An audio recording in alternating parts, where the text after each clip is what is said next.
sebagian bala tentaranya melaporkan kepada ketua iblis ini.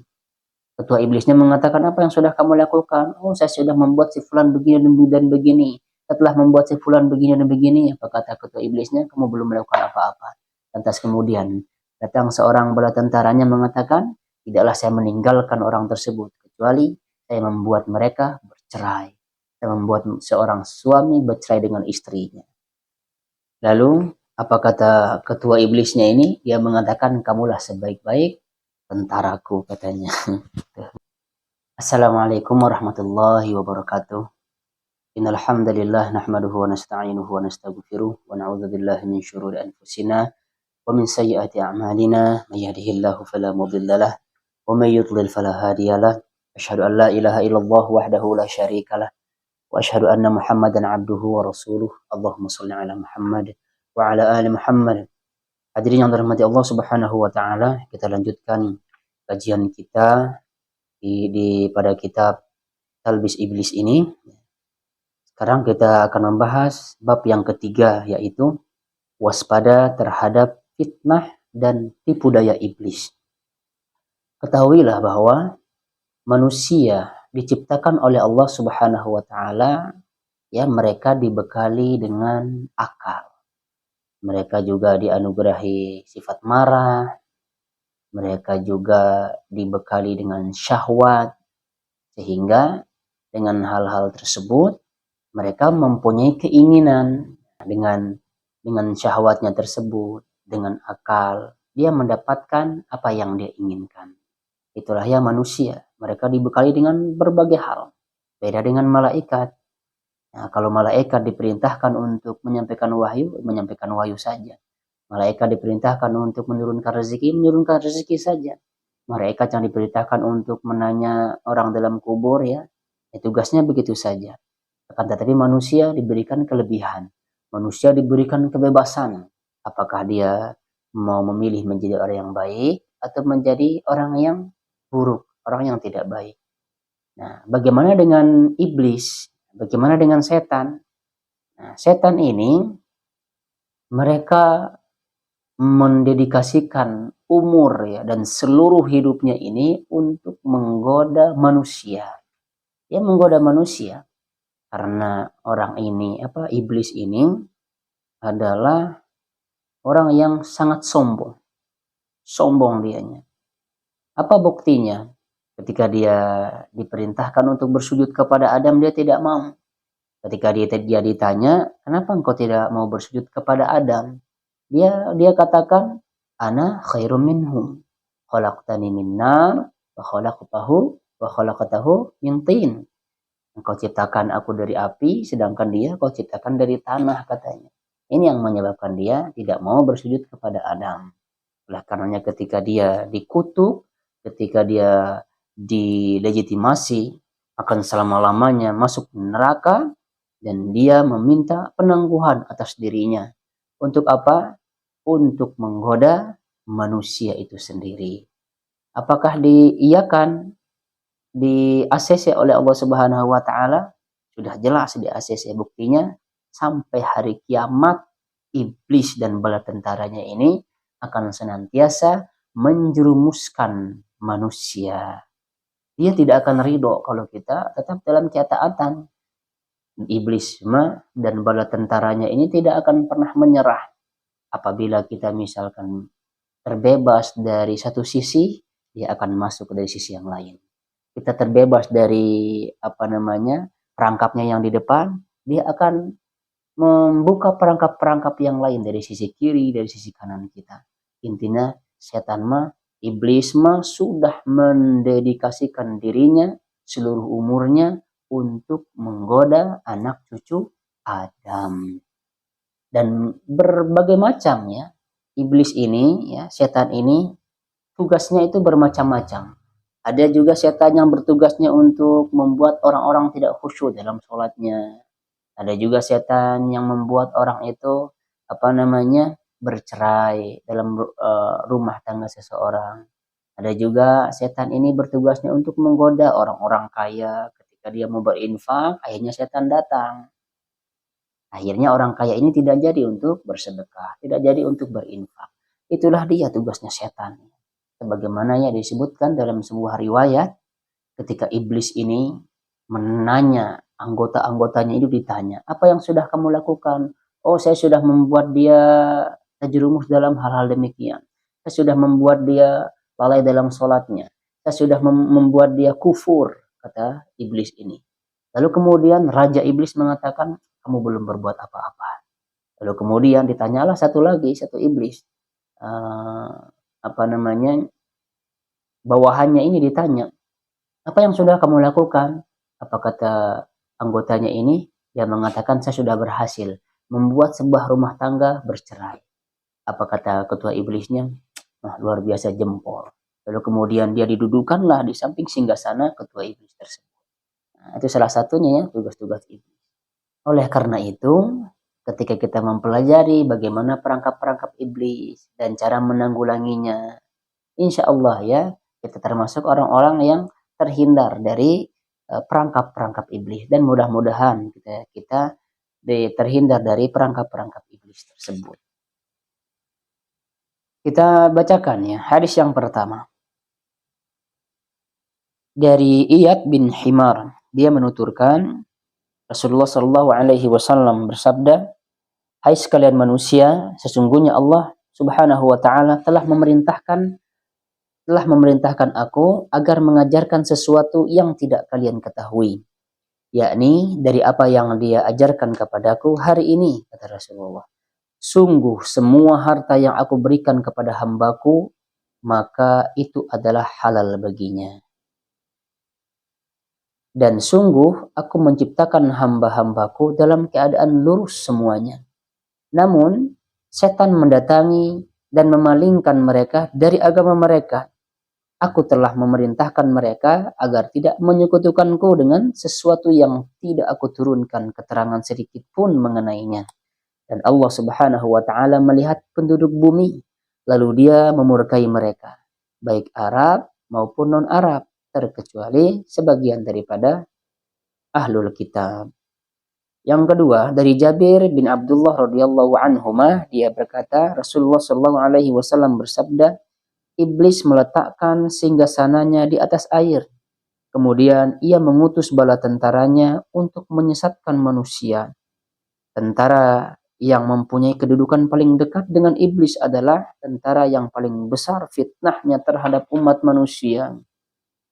Salah satu dari bala tentaranya datang lantas melaporkan, aku sudah melakukan ini dan itu. Namun iblis berkata dan menanggapinya, kamu tidak melakukan apa-apa. Lalu salah seorang tentara iblis yang lain datang seraya melaporkan, tidaklah aku meninggalkan manusia yang aku goda sebelum aku berhasil memisahkan dirinya dengan istrinya. Rasulullah SAW melanjutkan, maka iblis segera mendekatkan tentara tersebut ke sisinya dan dia berkata, kamulah sebaik-baik tentaraku. Nah,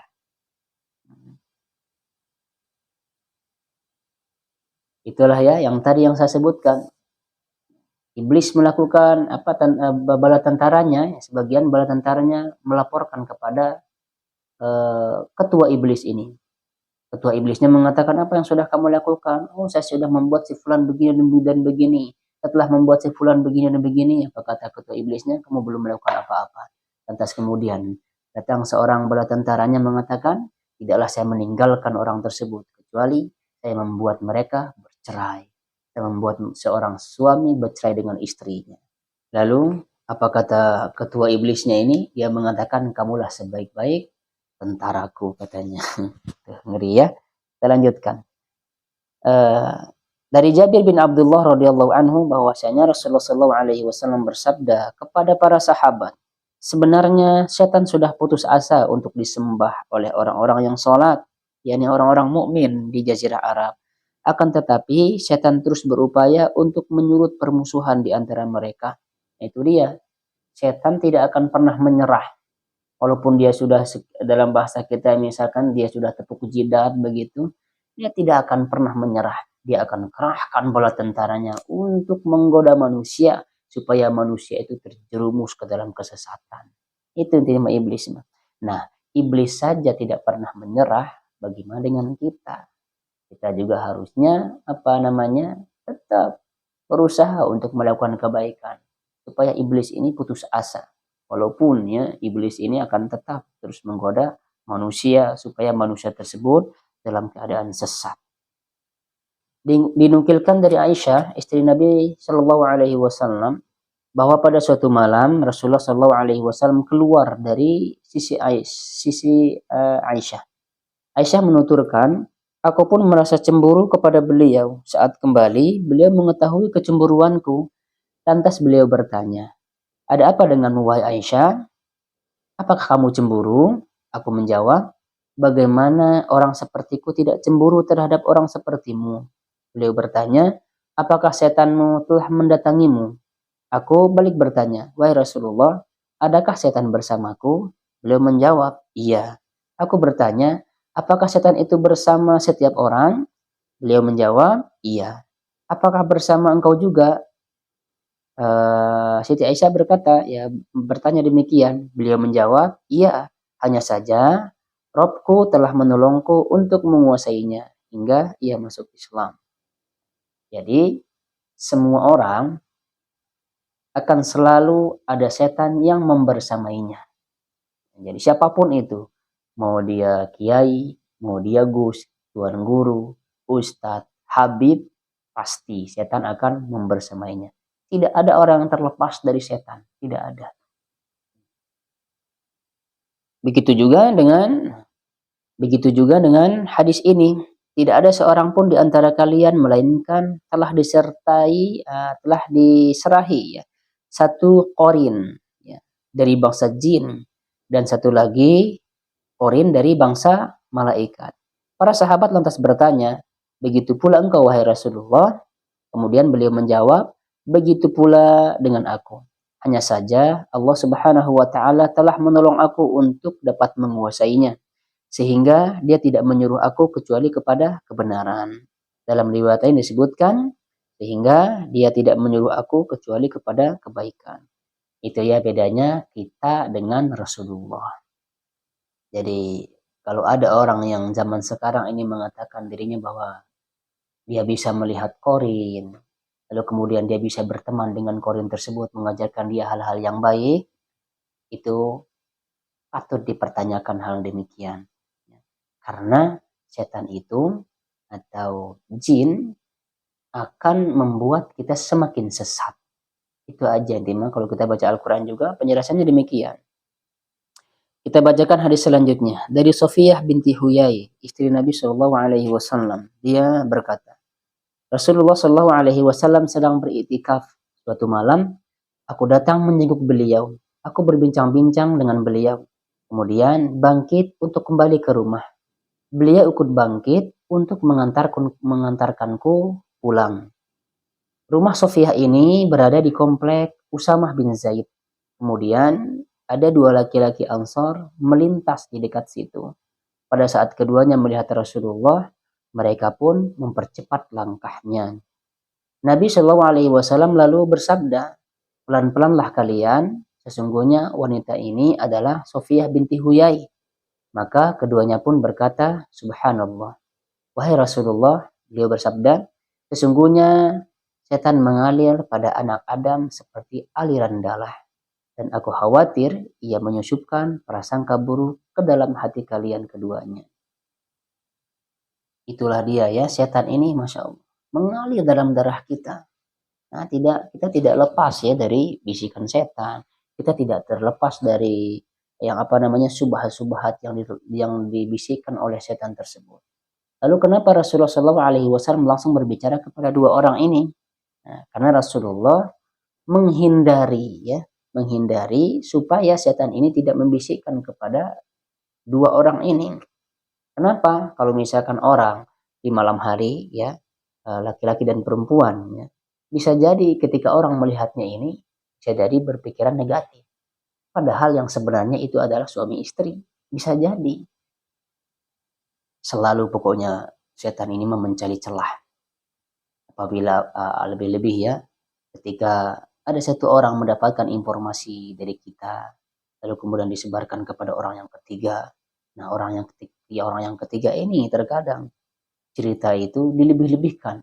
Lalu kemudian disampaikan kepada orang yang keempat. Nah, orang keempat lebih parah lagi nanti informasinya. Itulah setan mah pandai dia. Yaitu pandai menghasut manusia. Pandai dia melebih-lebihkan informasi yang tadinya sedikit, ternyata jadi banyak. Cerdas ya setan teh. Nah itu dia, cerdas banget setan ini, luar biasa. Pertama dia semangat, dia tidak pernah putus asa, dia selalu berusaha setiap harinya menggoda manusia. Oleh karenanya ya kita disuruh untuk berlindung dari godaan setan yang terkutuk. Salah satunya adalah ya, di dalam Al-Quran disebutkan bahwa فَإِذَا قَرَأْتَ الْقُرْآنَ فَاسْتَعِذْ بِاللَّهِ مِنَ الشَّيْطَانِ الرَّجِيمِ. Maka apabila engkau Muhammad hendak membaca Al-Quran, mohonlah perlindungan kepada Allah dari syaitan yang terkutuk. Dengan membaca Al-Quran saja kita disuruh untuk berlindung, bagaimana dengan yang lain? Coba. Lebih-lebih kita masuk ke WC, kita berdoa. Pokoknya semua kita disuruh untuk berdoa. Kita masuk ke rumah, ada doanya. Kita makan, ada doanya. Semua ya. Aktivitas kita ada doanya. Kita keluar rumah, kita baca doa, ada doanya. Nah, jadi ketika kita setiap beraktivitas, lalu kemudian kita berdoa, kita berlindung kepada Allah dari setan gitu ya. Dan insya Allah ya, setan ini akan mempunyai celah yang sedikit untuk menggoda kita. Mudah-mudahan ya, kita terhindar dari subhat-subhat yang dilontarkan oleh setan ini. Alhamdulillah, itulah dia pembahasan kita pada kali ini. Mudah-mudahan ada manfaatnya. Yang pada intinya adalah setan tidak akan pernah berhenti untuk menjerumuskan manusia ke dalam kebinasaan, ke dalam kesesatan. Mudah-mudahan kita terhindar dari hal-hal yang menyebabkan kita terjerumus ke dalam kesesatan. Subhanakallahumma bihamdika asyhadu an la ilaha illa anta astaghfiruka wa atubu ilaik. Assalamualaikum warahmatullahi wabarakatuh.